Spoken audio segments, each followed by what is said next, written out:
otu ọhaneze ndị Igbo na mpaghara mba ụwa ngalaba ya nke ndị ntorobịa abagidego na njem iji wee letagasịa ngalaba ewumewu gasị iche iche ọchịchị aka na-achị steeti a Ọkammụta Chukwuma Soludo na-abagide na Anambra steeti. Na otu n'ime njem a ka ha nọ wee gaa leta ogige ebe a na-arụ obi gọọmenti steeti a ọhụrụ nakwa ebe obibi gọvanọ ọhụrụ nke dị n'Awka. Ka Emmanuel Chigbata kọchapụrụ gị akụkọ a.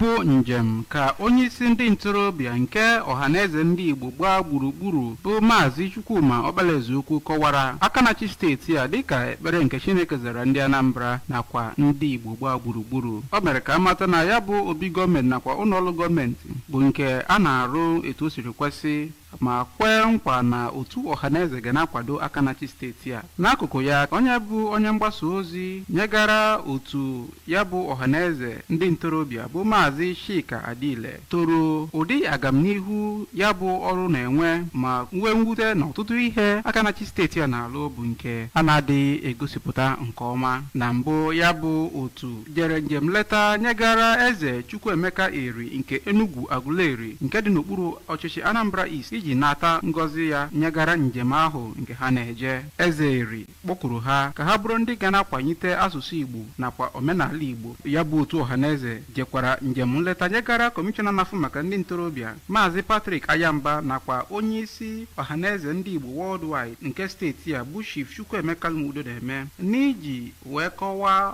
etu a ga-esi wee na-akwanyite ihe gbasara Igbo. Site n'Awka, abụ m Emmanuel Chigbata maka akụkọ ụwa ABS.